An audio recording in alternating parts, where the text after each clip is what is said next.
Good afternoon. We just completed today's lengthy meeting of the White House Coronavirus Task Force, and at the President's direction have continued to implement his whole-of-government approach to bring the full resources of the federal government to bear to confront the spread of the coronavirus in the United States. Let me begin, as always, by saying that according to all of the experts gathered here and on our task force, the risk to the American public of contracting the coronavirus remains low. That being said, we're continuing to lean into this effort in full partnership with state and local health authorities around the country to ensure that we do everything to prevent the spread of the disease, to mitigate its expansion, and to provide necessary treatment to Americans that have been impacted. But first, let me turn my attention, before we speak about some of our broader efforts and hear from some members of the task force, to an issue that I know is on the hearts and minds of people across the country. The Grand Princess cruise ship has been moored off the coast of California since Wednesday night. I want to commend the efforts of our Coast Guard that heroically flew coronavirus tests to the ship, and we received those results. Working in close consultation with Governor Gavin Newsom and the state of California, we have developed a process for addressing our findings and resolving the circumstances facing Americans and people from around the world and the crew on the Grand Princess. First, the results. Among those tested, 46 persons were swabbed. 21 of those on the ship tested positive for the coronavirus. 24 tested negative. One test was inconclusive. Again, let me say 21 individuals on the Grand Princess tested positive. Among those were 19 crew members and 2 passengers. And it's important to note. Sorry, among the positives? Yes. Among those positive for coronavirus were 19 crew members and 2 passengers. It's important to note that the Grand Princess actually was on its second tour, and we know of coronavirus infections from the first tour as well, with very, very difficult results. In the wake of these findings today, we've been working through the day with Governor Newsom and his administration through their unified command efforts in California, CDC and HHS, and we have developed a plan which will be implemented this weekend to bring the ship into a non-commercial port. All passengers and crew will be tested for the coronavirus. Those that need to be quarantined will be quarantined. Those that require additional medical attention will receive it. But let me assure the American public, as we did so with Americans returning from China and those returning from the other cruise ship, we are taking all measures necessary to see to the health of the Americans and those involved on the Grand Princess, and just as importantly, to protect the health of the American public and prevent the spread of the disease through communities in this country. We are instituting the strongest testing protocols to ensure that not only those on board receive the treatment that they need, but that the American people can be confident that there will be no erosion in our preventative measures in efforts to keep the coronavirus from spreading throughout our country. I want to express our gratitude to Governor Newsom and the state of California for their full partnership, not just in dealing with the Grand Princess, but throughout the advent of the coronavirus. California has been a strong partner. And as I just told the governor a few moments ago, we will continue to work very closely with his administration, and we will continue to put the health and safety of America first. With that, let me turn my attention to the issue of testing, which has been much in the news of late. And the President spoke about it just a few moments ago at the CDC. It's very important to note that because of President Trump's decisive leadership, that the risk to the American public of contracting the coronavirus does remain low.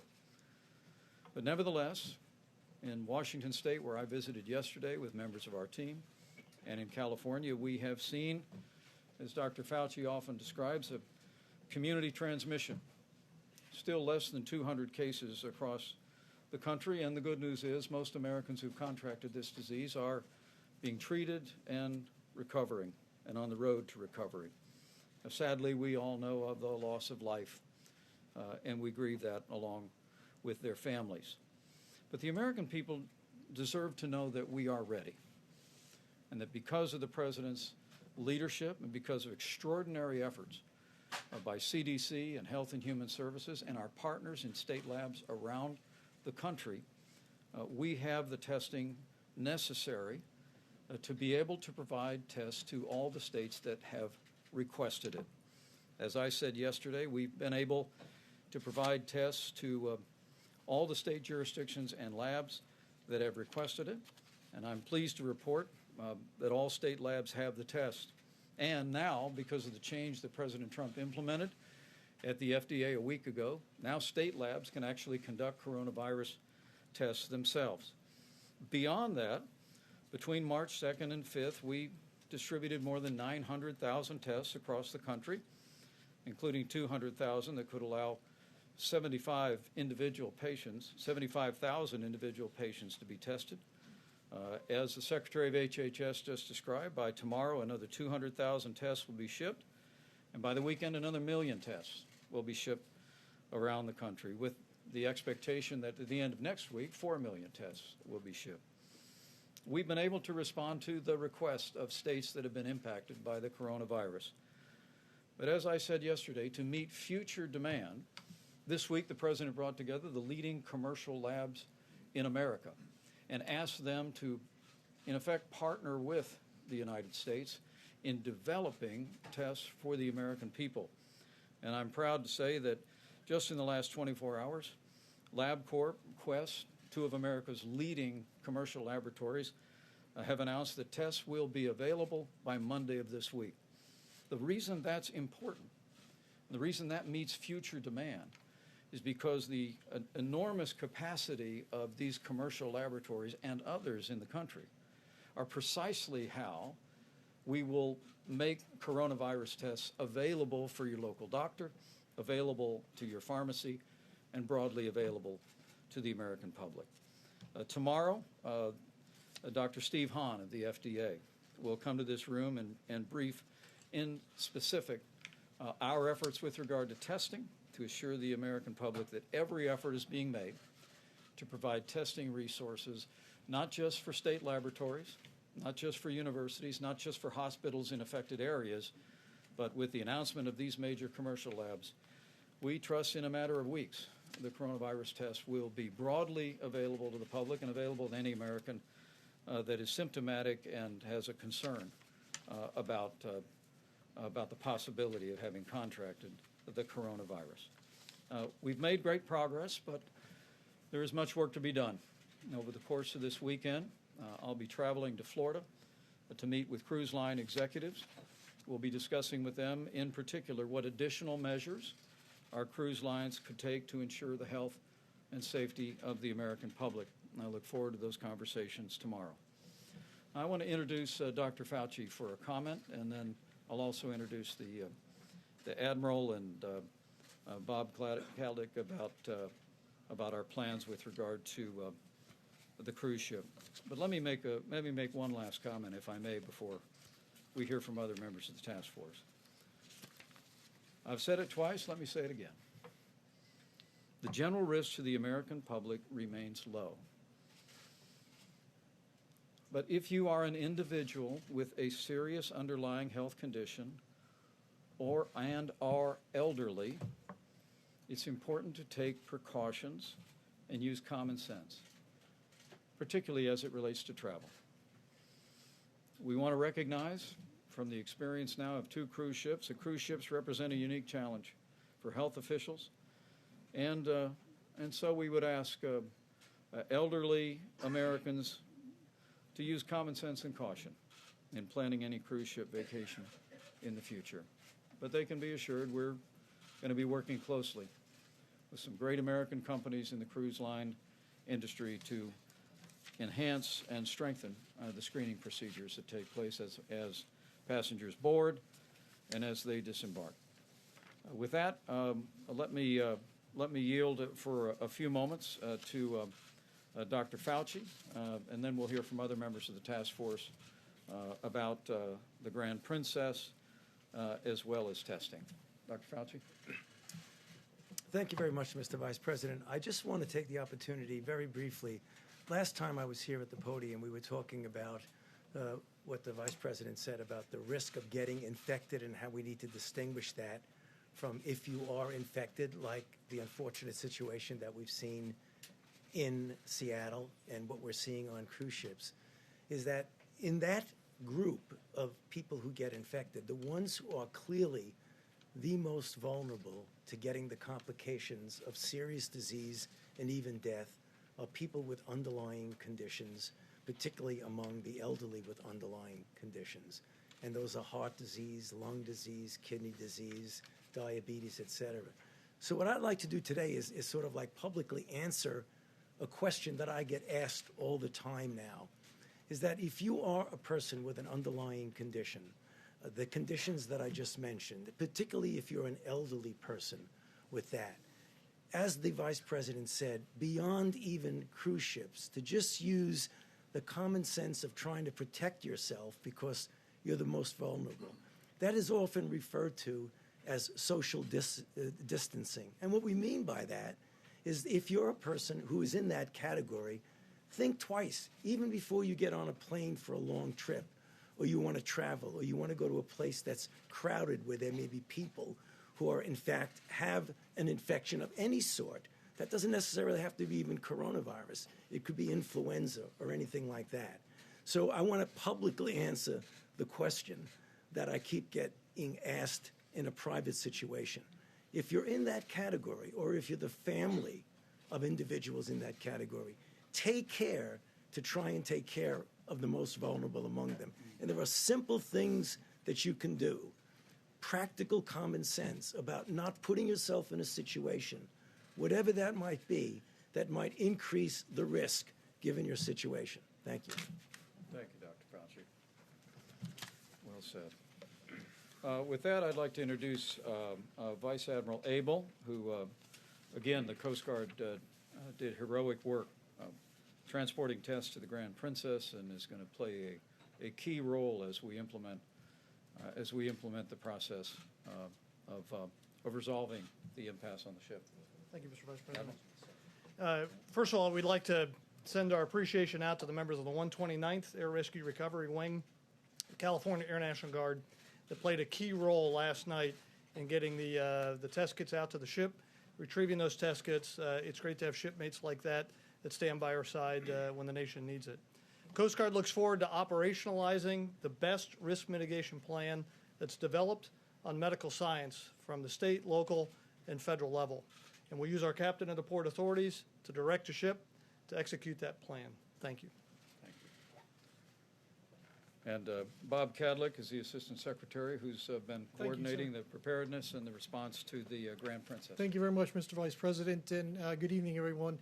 I just wanted to say, first of all, thanks to Governor Newsom and his staff at the State Health Office and Emergency Management in California. They've been an extraordinary great partners, not only during this event as we're developing a concept of operations and planning to, if you will, disembark passengers from that ship safely and effectively, ensuring that their safety as well as the community that they will be coming into will be protected. But I just want to say that they've been great partners throughout this. They've been critical in our repatriation efforts from Wuhan, as well as from the Diamond Princess ship in Japan. And again, the details are becoming more apparent, and we'll brief you as those become more firm. But I just want to say this is a whole government of effort We're working with Department of Defense, with the Coast Guard, Department of Homeland Security, our colleagues at CDC, as well as the state and local authorities in California to ensure that we can bring those people home safely as well as and as quickly as possible. Thank you. Great. Dr. Birch, did you want to speak to our plan with regard to that? Thank you, Mr. Vice President. So this will be a comprehensive plan that, like our other Diamond Princess, was a comprehensive approach to ensure the health and welfare of all of our citizens. As Dr. Fauci discussed, we know many of the people on the cruise ship are in their 60s, 70s, and 80s, and we want to make sure, as we know, that that's a more vulnerable group, that we pay special attention to anybody who has any comorbidities or other conditions. And so we're working very hard with the people on the ship and the medical team there to make sure that their health and welfare is prioritized. Thank you. Good. And Dr. Stephen Hahn with the FDA for the latest on the availability of testing. Thank you, Mr. Vice President. Just as a reminder about this test, this is a swab test, not a point-of-care test. We discussed that yesterday, but that's the component of this test. It is a test that's been developed by the CDC based upon their first obtaining the genetic sequence of the virus. That test is very high quality. We have high confidence in that test. That test is now available in all public health labs as described by the Vice President. In response to the demand that we're seeing for the test, we are increasing the supply of this test as described by the Vice President. And we believe that that will be available significantly across the country, and I can provide more details tomorrow just for specific numbers, if you will. As of yesterday, the CDC test was shipped out 900,000 tests. We have another 200,000 which we expect to be shipped out tomorrow and have gone through the quality assurance process. Another 1 million tests will be quality assessed this weekend, and we expect those to go out early next week. We expect further surge in test capacity beyond that by the end of next week, and again, I'm really happy to provide details. How many have been tested so far? Can you say that? So I think that's a question that should probably be addressed to the CDC for the most accurate number. Thank you. Great. And state labs. Questions? Please. Where do you expect these people to be quarantined? And what, of 19 crew members, 2 passengers, why so many crew were infected? Well, we're going to get to the bottom of it, but it's very likely that the crew on the Grand Princess was exposed on two different outings, and we know the coronavirus manifested among the previous passengers, and so we'll find that out. But we will be testing everyone on the ship. We will be quarantining as necessary. But with regard to the 1,100 member crew, we anticipate that they will be quarantined on the ship. Will not need to disembark. But let me refer to Secretary Cadlick to respond. We're working literally hour by hour with the Department of Defense and with the state of California to identify the military bases where we'll do the testing of the remaining passengers. Yes, sir. Thank you. And it is truly evolving right now. Obviously, there have been bases that have been identified before, Travis, Lackland, and we're working with the Department of Defense to identify the appropriate settings. Again, realizing that we're trying to ensure both the safety of the passengers and the safety of the communities that are around them. So happy to answer any more questions. Thank you. Mr. Vice President, APAC in just the last little while sent out a notification to people who attended the conference to say 2 people from New York who attended the conference have tested positive for coronavirus. Are you concerned that the virus is now here in Washington, D.C., and as a lot of members of Congress attend APAC, are you concerned that some members of Congress may have contracted the virus? Well, let me say that's the first I've heard of it in the midst of a busy day, and we will be engaged. I'm confident in the same contact tracing that we are for any case, but maybe Dr. Fauci could speak to a concern about the nation's capital that you raised. Yeah, you know, again, when you have lack of information, it's tough to make anything definitive. But obviously, if you have someone who is here I mean, the risk of there being a major outbreak, obviously, is which everybody thinks about. But what will happen is that those individuals that were infected will have contact tracing.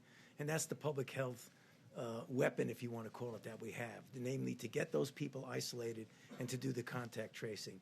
We don't have enough information now because this is the first that I've actually heard about it also with a busy day. So as soon as we get further information, we'd be happy to share that with you. Mr. Vice President, the President just a short while ago said that anybody that needs a test can have a test. They're all set. Can we drill down on that? When exactly will a person who feels like they may have coronavirus, can they go into their doctor's office and get a test? In addition to that, Mr. Vice President, just a short while ago, the President described Governor Inslee of Washington State, who you just met with yesterday, as a snake. He also described the coronavirus test, compared it to the phone call that he had with the leader of Ukraine. Is the President addressing the situation with the seriousness it requires? Well, I promise you, President Trump has no higher priority than the health and safety of the American people. And he's assembled an extraordinary group of Americans and agencies. I'm a little more than a week into leading the White House coronavirus effort, and I couldn't be more proud and more impressed with the team that the President assembled. But I think your first question is a very important one, Jim, and I appreciate it. The President's exactly right that for the state laboratories, for the communities that have been impacted, that have concerns about the coronavirus, we have been able to respond to requests for tests. And literally you can hear that the test that's been made available since the first of this month is literally mounts in the hundreds of thousands and millions of tests. But for the American public to have access to the coronavirus test, it's the reason why President Trump brought in this week all of the CEOs of the top commercial laboratories in the country. They're the ones that we believed could spin up a new test very rapidly. They have enormous logistics and manufacturing capabilities. And we said to them, we want you to work together because whilst all state labs can now conduct their own test, and while we've, as I described, and as Dr. Hahn described, we've distributed hundreds of thousands, in fact, over 1 million tests around the country to get it all across the American people, to your local doctor, to your pharmacy, to what when my kids were little we used to call the med check. It's going to require these commercial labs. And the good news is it didn't get too widely reported, but both LabCorp and Quest, two of the largest commercial labs in the country, just announced that by Monday they will have tests available for distribution and sale across the country. If I could just follow up, Mr. Vice President, if somebody is feeling ill this weekend and they go to the doctor on Monday, can the doctor request a coronavirus test? Any American in the country, or are we not at that point? I just want to make sure that it's crystal clear in terms of what the expectations are. Well, I think for any American that is symptomatic, speaking to your doctor, if you have reason to believe that you have been exposed to the coronavirus, I have every confidence that your physician would contact state health officials and have access to the state lab. We've made those tests available to the state labs. I've spoke to Governor Roy Cooper of North Carolina today. I spoke to Governor Brian Kemp of Georgia last night. And we've been working hard to make sure that where we have suspected cases, that we've been making tests available. But you make a very fair point about the wider availability to doctors and physicians and clinics will happen, we believe, because of the collaboration that President Trump forged with our commercial labs. And the great news is, as they announced yesterday, by Monday, the two of the largest commercial labs in America announced they will have tests and begin to take them to market. Thank you, Mr. Vice President. Two questions, if I could, one on workers and one on families. The first one on workers. There are a lot of Americans who are worried about losing wages if they're forced to stay home because they're not on a regular salary. Is the White House preparing any sort of economic mitigation effort for workers who suffer wage losses here? And the second one is on families, which is you're telling people to stay home if they feel sick. Right. What's your advice to parents of children who might have a lot of vulnerable people in their households? Should they be quarantining themselves with their children in the house, or do they need to be quarantining themselves somewhere else away from their own families and children? Well, with regard to your first question, I will tell you that I've been very inspired at the response of businesses around this country and their sensitivity and decision-making about Americans who are potentially impacted by the coronavirus. But I will tell you, in the days ahead, when I was on Capitol Hill this week meeting with Republicans and Democrats in the House and the Senate, we talked about, should this become much more widespread in the country, there were recommendations from Congress, which I know we would carefully consider. But your second question, I think, might be the most important one asked, and that is for families, what are the best practices at home? And I'd like to ask Dr. Birx to address that. That's an excellent question. I come from a multi-generational household. I have 9-month-old, 2-year-old grandchildren. My parents live in the same household. They're 91 and 96. And my daughter and husband are there. And I think this is a very critical question, and it's why over the last week we've really been focused on who is the most vulnerable, who needs to be protected, and ensuring that every family understands that. And I think your question is critical because it comes back to what Dr. Fauci said. If they follow good hand-washing techniques, if they ensure that everything is washed, that is used with the grandparents, if they ensure that the children, if ill, are kept away from the grandparents and somewhat separated in the household with strong cleaning and other hand washing and hand touching pieces.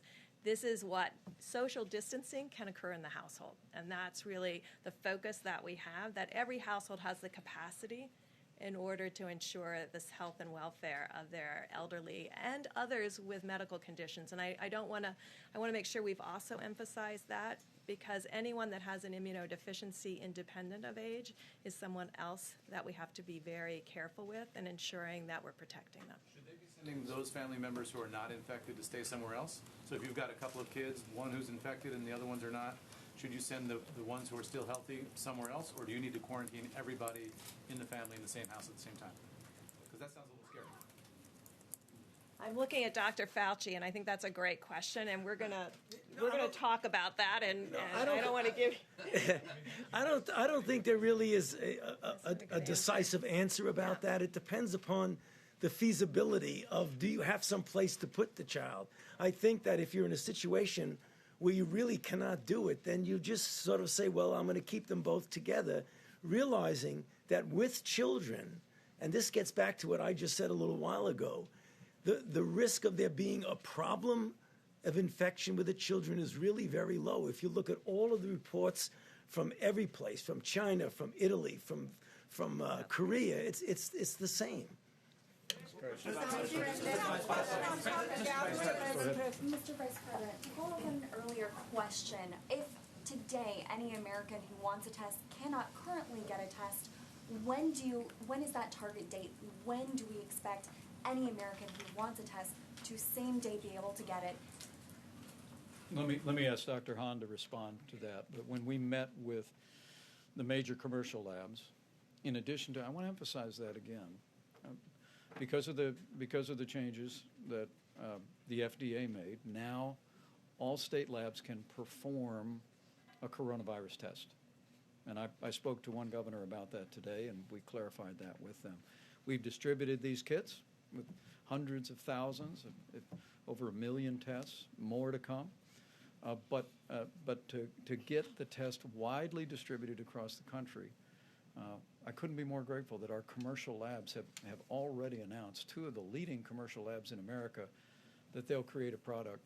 But let me let you talk to Dr. Hahn, because the FDA is in the process of working with those companies and see if Dr. Hahn has a sense. But I remember that they told us, given their enormous production capability, that in a matter of weeks, not months, that we could be seeing a coronavirus broadly distributed around the country and then growing literally by the day. Dr. Hahn, is that about right? That's correct. Thank you, Mr. Vice And President. also, if I might add to that, do you have some idea of how many test kits we are going to need total? So I'm going to use the term tests, not kits, so that we can be clear. about, sort of the lexicon that we're using.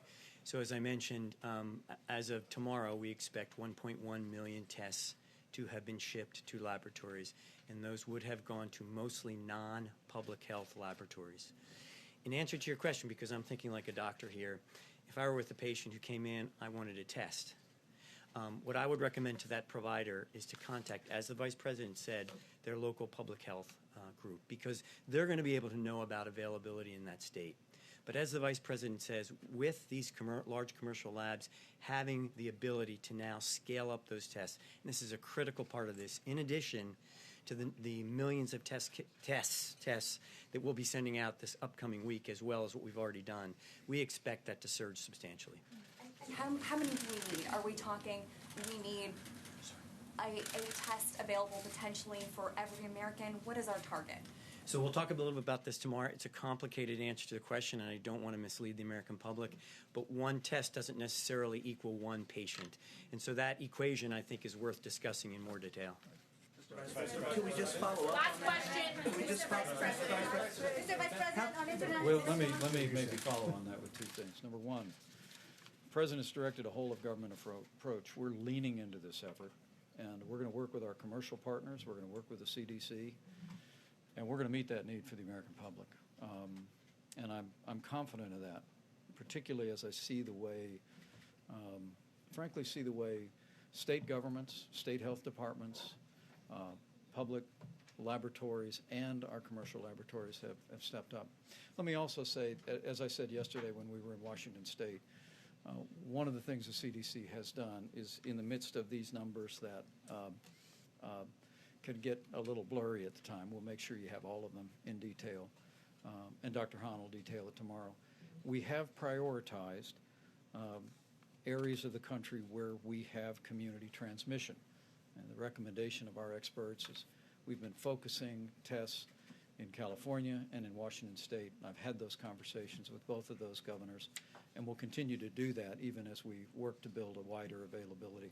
How many have been tested? Mr. Vice President, thank you, Mr. Vice President. Sure. You have encouraged caution and social distancing for elderly Americans and people who have pre-existing conditions. Just looking at the government statistics, people who are over 65, that's 50 million Americans. People who have pre-existing conditions, that's another 50 million to 100 million Americans. Are you essentially saying that a third of the country, maybe up to half of the country, should have caution before traveling? And if that's the case, should major events, major conferences, political rallies just be canceled at this point because they would include a large percentage of elderly Americans and people with pre-existing conditions? Well, let me try it again. A lot of facts and a lot of information, so let me be as clear as I can. What I want to say today is, in consultation with these experts, is that as we look at the data, initial data in this country and data coming in from around the world, that the elderly with serious underlying health conditions are the most vulnerable to the coronavirus. Let me say that again, that elderly individuals with underlying health conditions are the most vulnerable to serious results from the coronavirus. And so today we say with great respect that it is a good time for any American who is elderly, by however they define it, and has a serious underlying health condition, to think carefully about travel. And I think Dr. Fauci was clear on that, and I'd like him to have the last word. So the numbers and the statistics you said are correct, but there's really a difference between an underlying condition and a serious underlying condition that would actually compromise you. So let me explain. By the numbers that you said, someone who has high blood pressure, is on a blood pressure medication and has got it down pretty well, has an underlying condition. Chronic obstructive pulmonary disease that might require intermittent oxygen is a serious underlying condition. There's a big difference between somebody with controlled hypertension and somebody with congestive heart failure and chronic pulmonary disease. So although your numbers are correct, it isn't really 1/3 of the American population. What Thanks, everybody. How many have been tested so far in this country? Dr. Thompson, how many have been tested so far in this country? Do you all have the number at CDC? CDC has the number. You don't know the number? I don't want to give you a number of them. Any number would be nice.